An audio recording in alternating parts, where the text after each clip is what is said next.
네, 오늘 우리에게 주시는 하나님의 말씀을 같이 보도록 하겠습니다.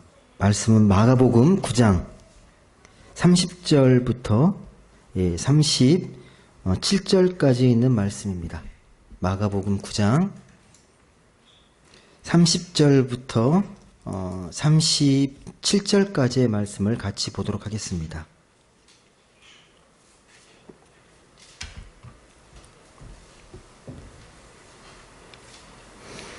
말씀을 제가 봉독해서 읽어드리도록 하겠습니다.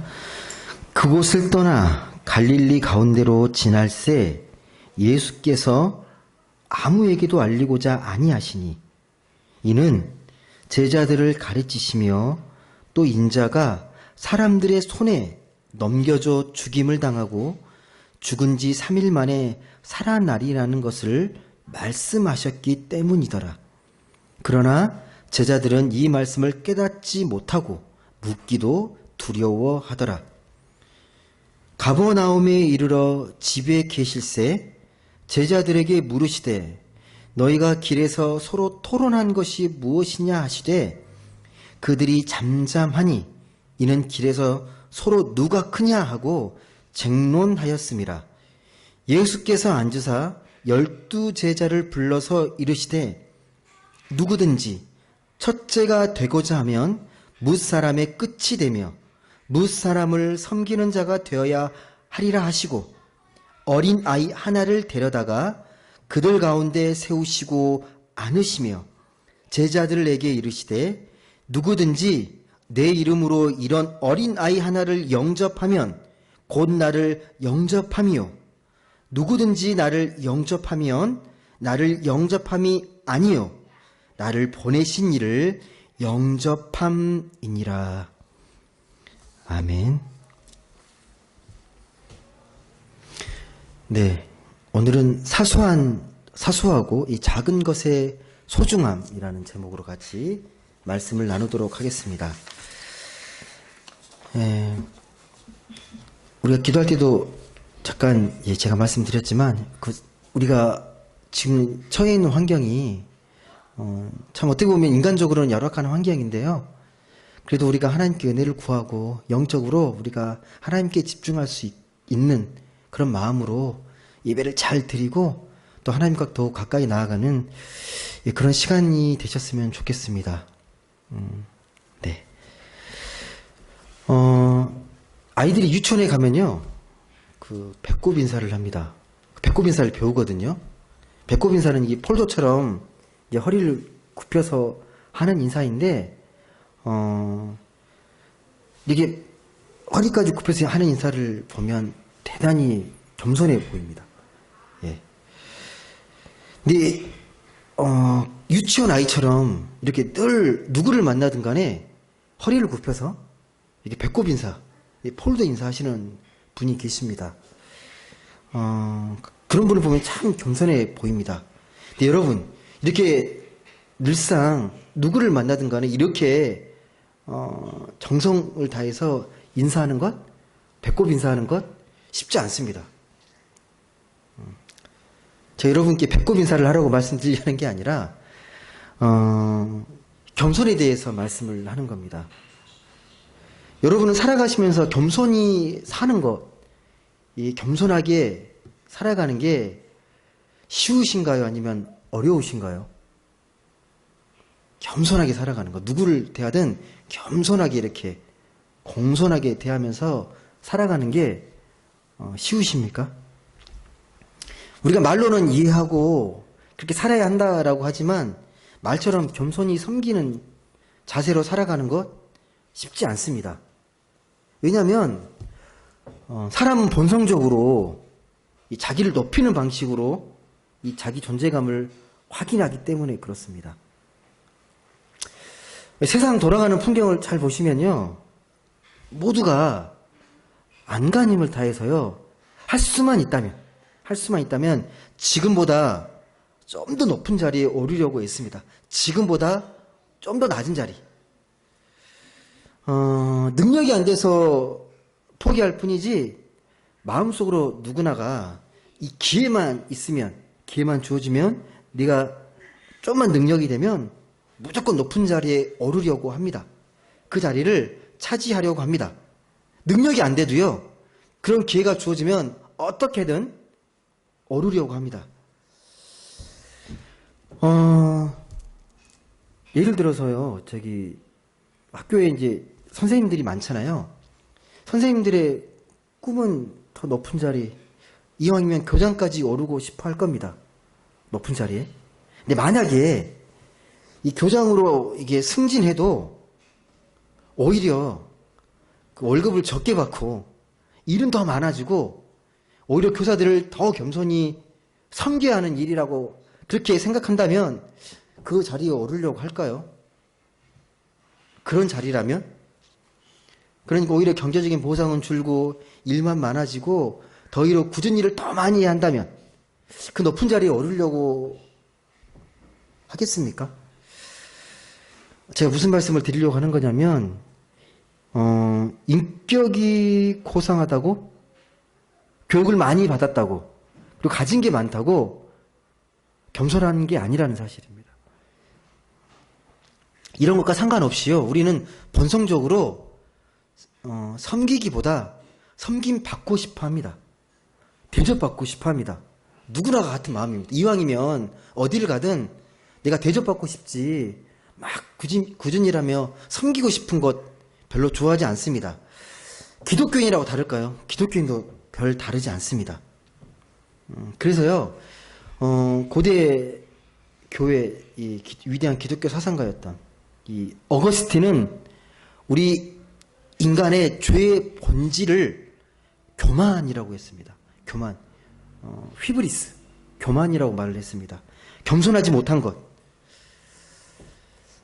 오늘 말씀에도 보면요, 이 제자들의 모습을 잘 보시게 되면 이런 모습이 똑같이 나타납니다. 그 욕망이 나타납니다. 더 높은 자리에 오르려고 하는 이 교만의 모습들이 잘 나타납니다. 그게 어떻게 표현됐냐면 제자들끼리 서로 누가 크냐, 누가 더 잘났냐라고 이렇게 다투고 논쟁하는 모습에서 여실히 그대로 드러납니다. 오늘 말씀 9장 33절을 보시게 되면요, 지금 예수님께서 이 가버나움 어느 집에 들어가십니다. 이제 길을 가셨는데 떠나서 이제 가는 목적지가 어디였냐면 가버나움 어느 집입니다. 이 집이 구체적으로 어떤 집인지는 드러나 있지 않습니다. 예수님의 집인지 아니면 제자들의 집인지 이 지인의 집인지 아니면 이곳에 모여서 늘 선교와 전도에 대해서, 복음에 대해서 이야기를 나눴던 선교적 기지였는지 그건 드러나지 않습니다. 여하튼 간에 이 집에 들어가자마자요, 예수님께서 이 제자들에게 묻습니다. 뭘 묻냐면, 너희들이 길에서 이렇게 치열하게 토론을 하고 있던데 도대체 무엇 때문에 그렇게 토론했냐라는 거죠. 뭘 가지고 그렇게 열띤 토론을 했냐라고 예수님이 이 제자들에게 묻고 있습니다. 이런 물음에 제자들이 대답을 잘 못합니다. 왜냐하면 서로 다퉜기 때문에. 이게 당당하고 이렇게 좋은 것이었으면 당당하게 얘기할 텐데 그렇지 못합니다. 누가 크냐고 말다툼했기 때문에 말을 잘 못합니다. 여러분, 그런데요, 이 거리에서 이 예수님의 제자들이 다퉜던 이 이야기들은요, 다 그만한 이유가 있습니다. 그만한 사연들이 있습니다. 당시 유대인들의 생각에는 천상의 낙원에 가게 되면 이 사람의 이 계층이 7단계로 분류되어 있다라고 생각했습니다. 그러니까 내가 어느 단계에 있는지가 매우 중요합니다. 그래서 오늘 말씀처럼 누가 크냐라는 게 중요합니다. 천국에 들어갔을 때 누가 더 높은 자리를 차지하고 있냐라는 게 중요한 거죠. 예. 여전히 한국교회에 대해 이런 생각, 이런 의식들이 깔려 있습니다. 천국에 가도 똑같은 천국이 아닌 거예요. 더 높은 자리를 차지하고 있고 더 많은 섬김을 받는 그 천국의 자리가 있고 더 낮은 천국이 있다라고 그렇게 생각을 합니다. 여러분, 정말 그렇습니까? 이게 뭘 말을 하는 거냐면요. 우리가 이 천국이라는 본질, 천국에 대해서 많이 오해하고 있다라는 사실입니다. 그러니까 천국 가서도요, 여기서랑 똑같이 섬김받고 높은 자리에 오르는 게 중요하다는 거예요. 천국 들어간 건 당연한 거고, 천국에 들어갔을 때 내가 얼마나 높은 자리에 있는가, 더 섬김받는 자리에 있는가, 그런 거에 대해 관심이 많다라는 겁니다.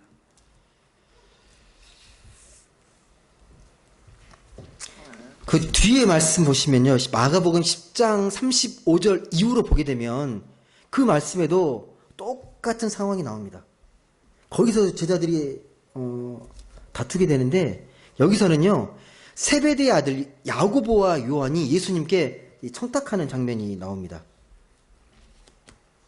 뭐라고 청탁을 하냐면요, 보시면 예수님이 이제 영광 중에 계시게 되면 높은 자리 보좌에 앉으시게 될 텐데, 그때 이 좌편과 우편에 우리를 세워달라는 거예요. 가장 높은 자리에 우리를 이 높은 자리에 세워달라고 청탁하는 장면이 나옵니다. 연결되어 있는 거예요. 마가복음 9장과 10장에 있는 말씀이 여전히 제자들의 마음속에는요, 관심은 내가 높은 자리에 올라갈 수 있는가, 명예로운 자리에 올라갈 수 있는가, 거기에 관심이 있다라는 겁니다. 이런 질문에 주님이 얼마나 답답해 했겠습니까? 그러면서 뭐라고 대답하시냐면 예수님께서 그건 내 소관이 아니다라고 말씀을 그렇게 결론을 맺습니다. 그리고 이 대화를 듣고 있던 나머지 제자들이 화를 내면서 야고보 요한에게 화를 냅니다. 왜 니네들이 그런 착각을 하냐고. 이게요, 그때뿐만 아니라 지금의 우리의 신앙 안에서도 나타날 수 있는 모습입니다. 이게 우리 욕망의 민낯, 우리의 실상일지 모릅니다. 여러분, 제자들이 다퉜더니 누가 크냐? 이건 하나님 나라에서 봤을 때 중요한 게 아니잖아요. 본질이 아닙니다. 제자들이라면, 정말 예수님을 따르는 제자들이라면 예수님께서 지금 어떤 길을 걷고 있는지, 어떤 말씀하셨는지, 지금 어떤 상황에 놓여 있는지를 잘 유심히 민감하게 살펴야 합니다. 근데 제자들이 그렇지 않습니다. 지금 예수님이 어떤 처지에 있고 어떤 걸 고민하고 있는지가요, 고스란히 잘 나타나 있습니다. 예수님이 이제 갈릴리를 비롯해서 이제 도시다가 이 군중들을 피하려고 하십니다. 최대한 만나지 않으려고. 그 이유가요, 이 31절에 기록되어 있습니다. 마가복음 9장 31절에 기록되어 있는데, 우리 한번 같이 읽으시죠. 같이 읽어보겠습니다. 마가복음 9장 31절 말씀 같이 읽겠습니다. 시작. 이는 제자들을 가르치시며 또 인자가 사람들의 손에 넘겨져 죽임을 당하고 죽은 지 3일 만에 살아나리라는 것을 말씀하셨기 때문이더라. 아멘. 왜 사람들을 피하려고 했냐면 이제 점점점 주님의 이 십자가의 죽음이 다가오고 있습니다. 여기 집중하셔야 돼요, 이제. 십자가의 죽음과 부활에 대해서. 그래서 이것을 제자들에게 잘 가르치고, 그리고 그 길을 걸어가셔야 합니다. 근데 막상 제자들은요, 관심이 없어요. 이게 또 첫 번째 한 말씀이 아니고 벌써 두 번째 이 말씀 하시는 거예요. 내가 지금 곧 시간이 다가오는데 십자가에서 죽임을 당하고 사흘 후에 부활할 거라는 이 중요한 메시지를 던지고 있는데 제자들은 여전히 이것에 대해 관심이 없습니다. 무슨 말인지도 깨닫지 못합니다. 모르겠어요. 깨닫지 못했다기보다 관심이 없는 겁니다. 이런 영적인 것에, 궁극적인 것에 관심이 없어 보입니다. 여러분, 이 진짜 제자라면요, 정말 스승이 하신 말씀을 귀담아 듣고 잘 이해를 해야 되잖아요. 진짜 제자라면. 또 한 번 듣고 잘 이해가 안 되면 또 물어야 되지 않습니까? 주님, 그 말씀이 무슨 뜻입니까? 어떤 의미로 저희들에게 하신 말씀입니까? 라고 묻는 게 정상인데 제자들은 묻지 않습니다. 묻기를 두려워하기까지 합니다. 회피하고 싶은 거예요. 별로 좋지 않은 것 같으니까 들으려고 하지 않는 겁니다. 여러분, 이 모습이 여전히 우리 한국 교회에도 강합니다. 듣고 싶은 것만 듣고 싶어 해요. 나에게 관심 있는 말씀. 이게 모든 말씀을 온전히 듣기보다 나에게 좀 이롭고 나에게 좀 이렇게 좀 끌리는 말씀, 나에게 뭐 축복이 되는 말씀은 잘 듣는데 나머지 말씀은 이렇게 제쳐둡니다. 예. 그 제자들하고 똑같은 거죠.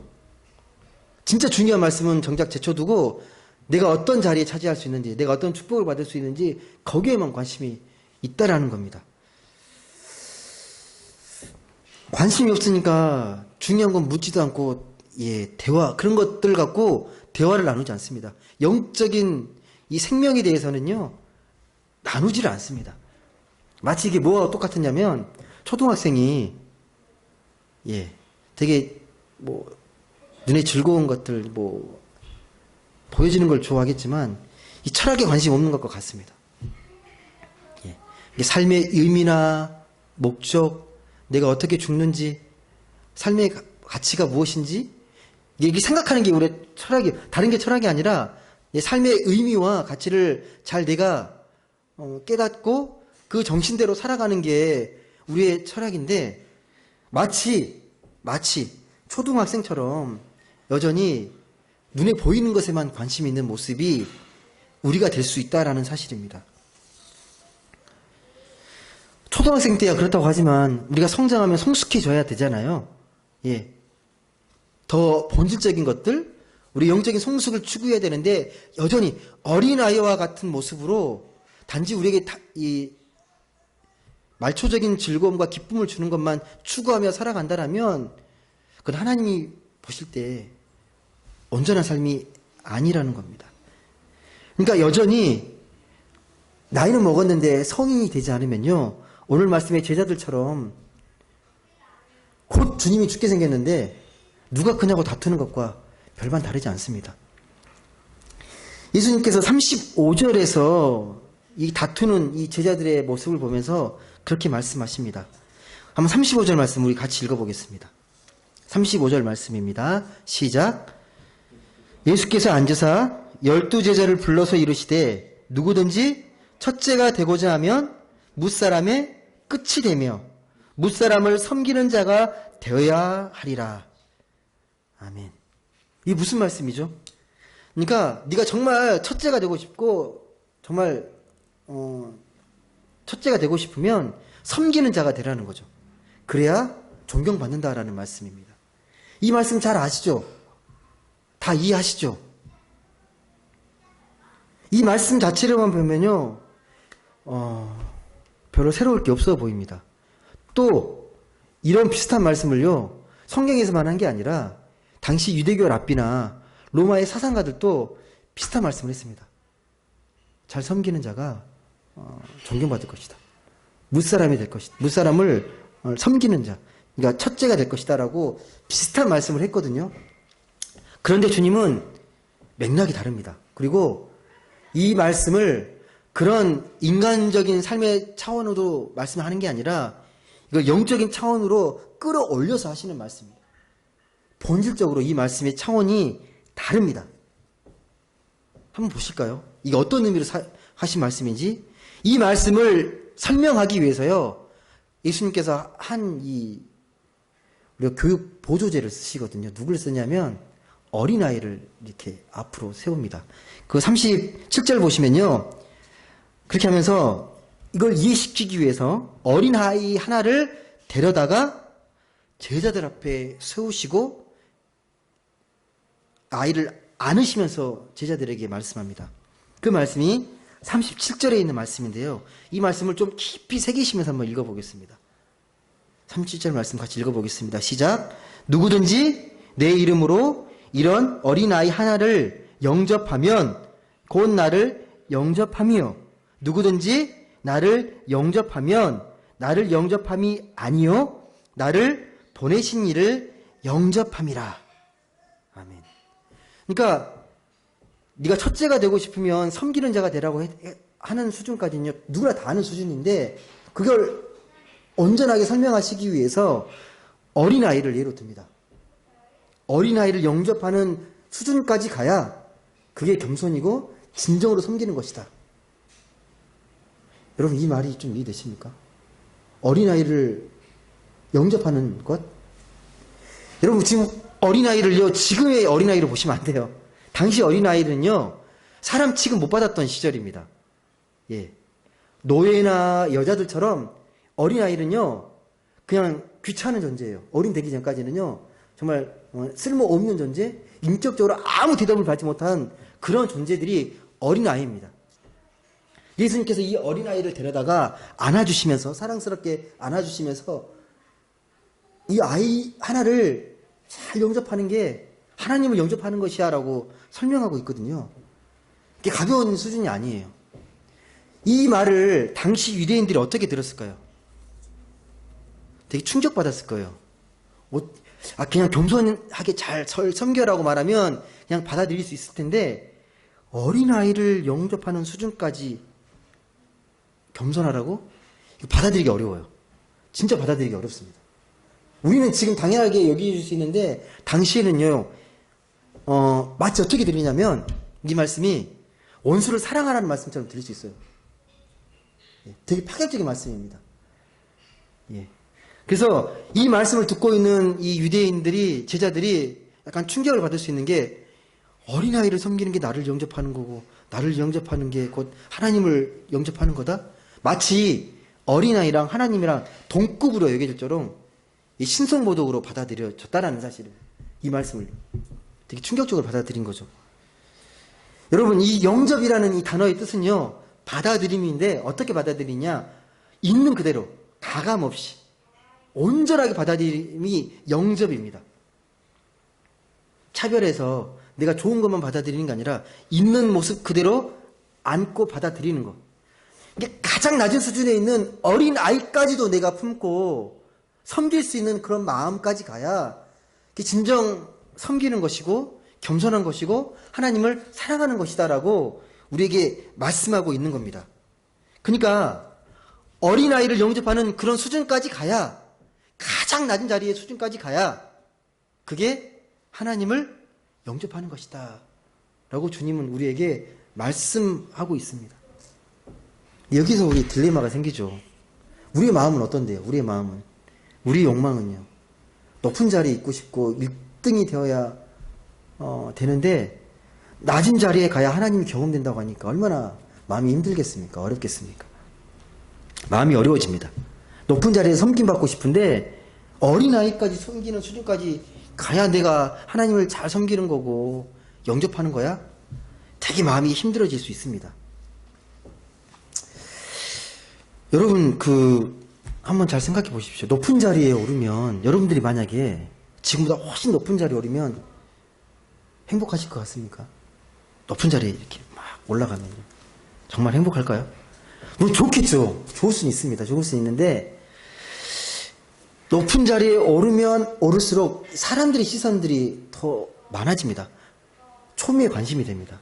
이 공인이 된다라는 게요, 그만큼 책임도 따르고요, 정말 윤리적으로 도덕적으로 많은 그 시선들을 견뎌내야 하는 자리가 이 높은 자리입니다. 요즘 아이들이 대중 스타가 되고 싶어 하잖아요. 아이돌 되고 싶은 아이들이 되게 많거든요. 정말 어렵게 성공해서 아이돌이 되고 또 인기를 얻고 명예를 얻으면 처음에는 정말 좋겠죠. 좋은데 점점 시간이 지나면요, 삶이 피곤해진 것들을 많이 고백합니다. 인기를 얻고 부와 명예는 누리겠지만요, 그만큼 정신적인 희생, 이것들을 다 감당해야 되고 그 값을 치러야 합니다.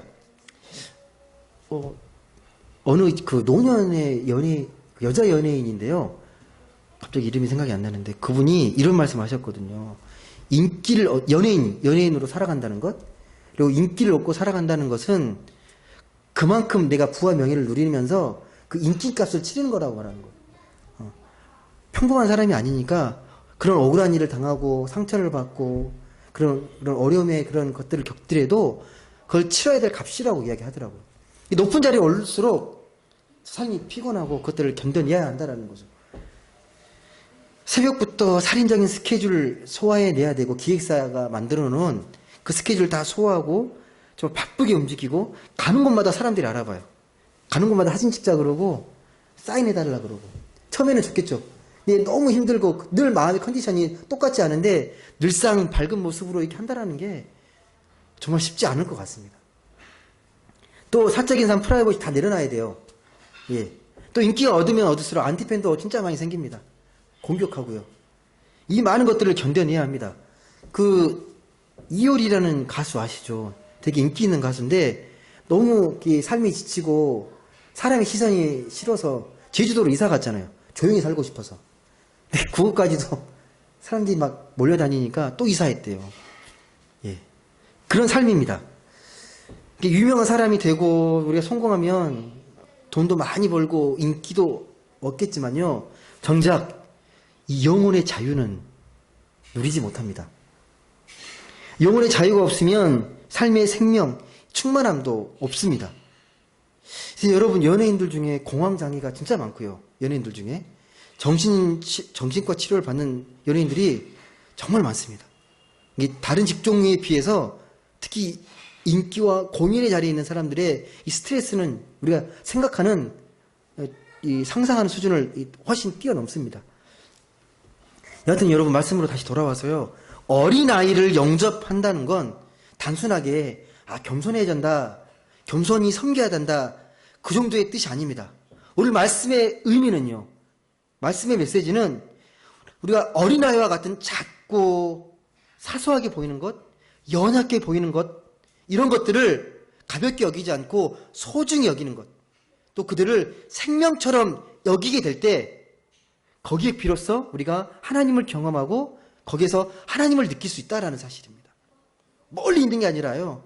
가까이 있는 나보다 낮고 사소하고 연약한 자들을 내가 잘 영접하고 잘 섬기게 되면 거기에서 하나님의 놀라운 사랑의 손길들을 우리가 느낄 수 있고 경험할 수 있다는 사실입니다.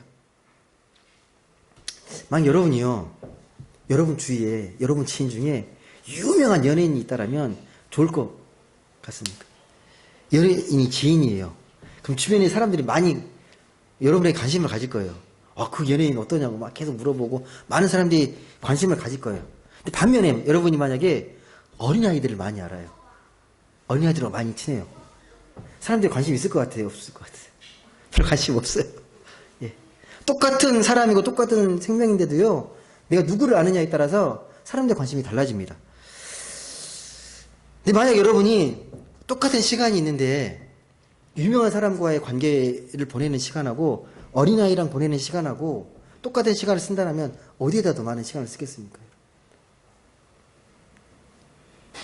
저는 솔직히 그래도 마음 편하게 어린아이랑 잘 지내고 노는 게 좋다라고 저는 생각합니다. 여러분 연예인 유명한 사람 만나려면요 준비 진짜 많이 해야 돼요. 그죠? 더 정성을 다해야 되고 아무튼 여러 가지 준비의 시간들도 많이 걸리고 쉽지 않습니다. 예. 근데 문제는 뭐냐면요. 우리가 작고 사소한 것들, 연약한 어린아이들과 같은 만남은 우리가 너무 가볍게 대수롭지 않게 여긴다는 거예요. 쉽게 말하고 쉽게 관계를 맺고 가볍게 여긴다는 사실입니다. 여러분 그게 안 되니까 사람들은 자꾸 누가 크냐에만 신경을 씁니다. 여러분 막상 우리가 기회가 되어지고 또 운이 좋아서 또 열심히 노력해서 높은 자리에 오르면 정말 좋을 것 같은데 별로 대단한 게 아니라는 걸 금세 알아차립니다.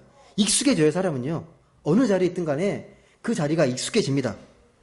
근데 작고 낮은 자리에 만족하지 못하기 때문에 늘 그 악순환이 반복이 되는 겁니다.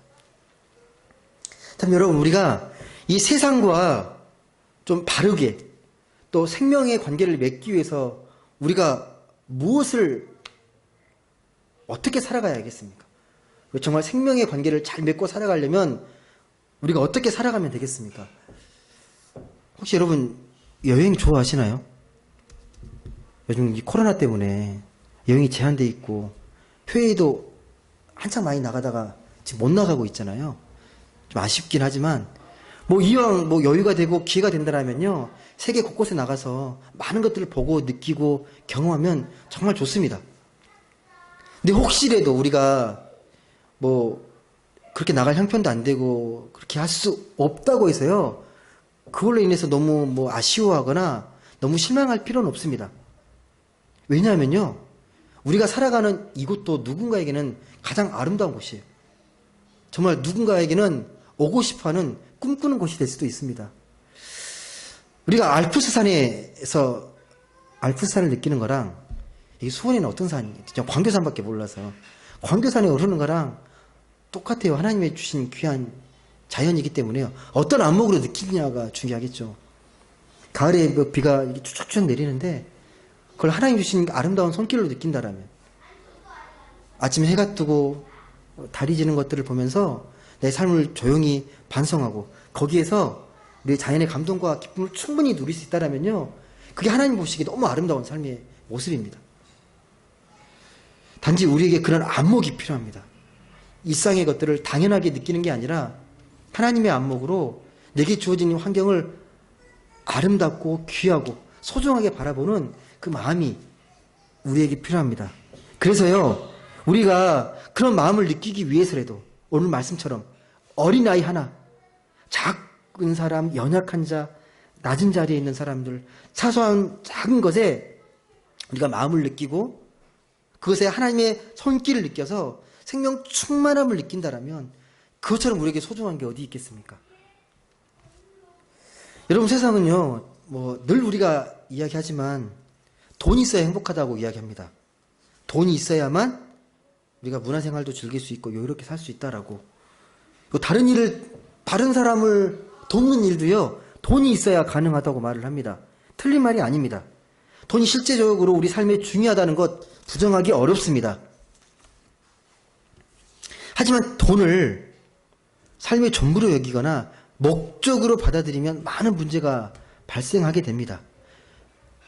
돈의 삶의 목적이 되면요, 오늘 말씀하는 작고 사소한 것에 대한 소중함을 느끼지 못하고요, 다 잊어버립니다. 제가 한번 질문 하나 드릴게요. 솔직하게 한번 대답해 보십시오. 만약 여러분에게 내가 원하는 만큼 돈이 있으면 더 이상 돈을 생각하지 않을 자신이 있으십니까? 내가 원하는 만큼 돈이 있어요. 더 이상 돈을 생각하지 않으실 겁니까? 예, 속으로 대답하십시오. 네. 정말 원하는 만큼 돈이 있으면 잘 사실 자신 있으십니까? 정말 원하는 만큼 돈이 있으면 잘 살아갈 자신 있으십니까? 한번 돈에 대해서 깊이 생각해 보십시오. 돈에 대해서 우리가 그동안 느꼈던 생각들과 경험들. 제 결론은 그래요. 제 결론은요, 이 물질의 욕심은 무한하다라는 거예요. 물질의 욕망은요, 끝이 없습니다. 분명 그렇습니다. 우리가 1억만 있으면 행복할 것 같은데 1억이 있으면 10억 있으면 더 편안할 것 같고 10억이 주어지면 이왕이면 100억이 있으면 더 낫다라고 생각합니다. 이 사람의 이 무한한 욕망의 모습입니다. 톨스토이 단편 소설 중에요, 인간에게는 얼마나 많은 땅이 필요한가라는 책이 있습니까? 책이 필요한가라는 책이 있는데 혹시 읽어보신 분 있으십니까? 이 책 제목은 몰라도 여러분 내용은 많이 아실 거예요. 어떤 내용이냐면 한 농부가 있는데 소작농이에요. 자기 땅이 없어요. 그래서 땅을 갖고 싶으면 땅만 있으면 행복할 것 같다. 그래서 열심히 해가지고 옆에 땅을 싸게 판다는 사람이 있어가지고 모든 재산을 다 팔아서 땅을 4,500평인가 땅을 사요. 너무 행복해요. 막 이제 열심히 또 일을 하고 농사를 짓고 막 하는데 너무 좁아 보이는 거예요. 이왕이면 좀 더 있었으면 좋겠다. 그래가지고 그런 생각을 하고 있던 찰나에 또 소문이 들려옵니다. 건넌 마을에 땅을 지금 싸게 파는 사람이 지주가 있는데 거기에 가면 땅을 싸게 살 수 있을 것이다. 이사를 갑니다. 가서 또 만나죠. 만나서 땅을 이제 얻으려고 계약을 하려고 하는데 조건이 다른 게 아니고, 이제 당신이 열심히 걸어가지고 하루에 걸어간 만큼 그 땅을 가장 싼 값에 주겠다. 대신 해가 질 무렵까지 다시 돌아와야 된다. 이제 그 조건으로 이 계약을 한 겁니다. 처음에 너무 신나가지고 열심히 걸어갑니다. 처음에 이 정도 땅만 있으면 되겠다 싶었는데 가면 갈수록 땅이 좁고 비옥한 거예요. 계속 걸어가는 거죠. 근데 해가 들어가니까 안 되겠다 싶으니까 빨리 가까스로 해가 질 무렵까지 달려가지고 원래 있던 자리로 돌아옵니다. 이제 너무 급하게 돌아온 나머지 심장마비로 죽어요. 딱 돌아오는 순간. 무슨 이 주인공 바음이라는 주인공인데 결국은 자기가 차지한 땅은요. 자기 무덤 2m 그 땅만 차지하고 죽게 됩니다. 우리 욕심이 그만큼 끝이 없습니다. 여러분 말씀을 정리하겠습니다. 우리에게 가장 중요한 것은요. 생명입니다. 물질이 아니고요. 우리에게 주어진 하나님의 생명입니다. 이 생명의 기원, 근원, 중심은 하나님이십니다. 하나님께서 주신 이 생명을 들여다보고 그것을 깨닫고 그 생명을 누릴 줄 알아야 합니다. 하나님은요, 이 세상을 창조하셨고 여전히 이 세상을 사랑과 은혜로 다스리고 계십니다.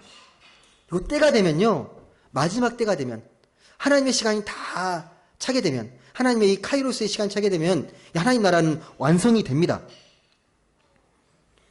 여러분 하나님의 눈높이에서 이 세상을 보게 되면요, 세상이 전혀 다르게 보입니다. 우리가 매일매일 살아가면서 유명한 사람을 만나든 어린아이와 같은 작고 사소한 아이를 만나든 똑같이 중요하고 똑같이 소중하다는 것을 깊이 깨닫게 됩니다. 이걸 깨닫게 되면 우리가 영적으로 참 자유를 누리게 됩니다. 여러분 우리가 얼마나 위대하고 생명이 충만한 존재냐면요, 제가 커피를 좋아하는데 커피 한 잔을 갖고 정말 제가 좋아하는 사람 또 귀하게 여기는 사람과 5시간, 10시간 이야기해도 지루하지 않고 그 안에 생명을 느끼게 되고 평안을 느끼게 됩니다. 무한한 평안과 기쁨을 우리가 커피 한 잔만 있어도, 차 한 잔만 있어도요, 느낄 수 있는 존재가 우리 인간입니다. 다른 동물들은 그렇게 못해요. 세상이 말하는 누가 크냐는 방식의 삶이 아니라 하나님이 창조하신 이 세상의 소소한 것들을 소중하게 또 귀하게 여기는 것, 어린아이와 같은 연약한 자들과 생명의 관계를 맺어가는 삶. 한마디로 말씀하셔서 우리가 이웃을 정말 차별하지 않고 환대하는 삶을 통해서 우리의 기쁨과 행복은 무한히 커져갈 수 있습니다. 왜? 하나님이 우리의 행복과 기쁨을 그 작은 것, 사소하고 연약한 것에 숨겨놓으셨기 때문에 그렇습니다. 부디 사랑하는 높은 뜻 행복한 교회 가족 여러분들은요, 내 주변에 있는 작고 사소한 것들, 여리고 약한 어린아이와 같은 존재들을 가벼이 여기거나 하찮게 여기지 않으셨으면 좋겠습니다. 그래서 먼저 내 가까이 있는 내 가족들, 내 친척들, 내 지인들을 당연하게 여기지 마시고요, 정말 소중한 존재로 하나님 내게 주신 가장 최고의 선물로 여기시면서 그들을 잘 영접하고 소중히 여기면서 그 안에 생명과 기쁨을 온전히 누리시면서 살아가셨으면 좋겠습니다. 그래서 이 땅 가운데 하나님 주신 참 기쁨과 행복을 온전히 누리면서 하나님 기쁘시게 해드리는 모든 분들 되시길 주님의 이름으로 간절히 소망합니다. 기도하겠습니다. 사랑의 하나님 감사합니다. 오늘도 귀하고 복된 날, 또 우리가 찬양하고 기도하고 또 말씀을 통하여서 우리 삶을 되돌아보게 하시니 감사합니다. 하나님, 우리가 삶의 소중한 것이 무엇인지를 다시 한번 생각하게 하여 주옵소서. 우리가 말로는 하나님이라고 말하고 주님이라고 말하고 우리의 믿음과 또 사랑이라고 말은 하지만 여전히 우리 눈에 보여지는 것들, 또 물질에 우리의 마음이 유혹되고 현혹되어져서 그런 것들을 귀하게 여기고 소중하게 여기는 것들은 아닌지, 여전히 우리의 무한한 욕망과 교만으로 인해서 더 높은 자리에, 더 명예로운 자리에, 더 많은 부와 인기를 누릴 수 있는 그 자리를 소망하고 또 사모하고 있지는 않은지 깊이 들여다보게 하시고, 우리의 참 기쁨과 행복은 하나님께서 허락하신 우리의 작고 연약한 자들과의 관계 속에 있음을 다시 한번 깊이 깨닫고 그런 삶을 통해 우리의 생명을 누릴 수 있도록 작고 소중한 것들을 보듬어 안으면서 생명의 깊이를 더욱더 느끼며 살아가는 우리 모두가 되게 하여 주옵소서. 감사드리며 사랑이 많으신 예수님의 이름으로 기도드립니다. 아멘.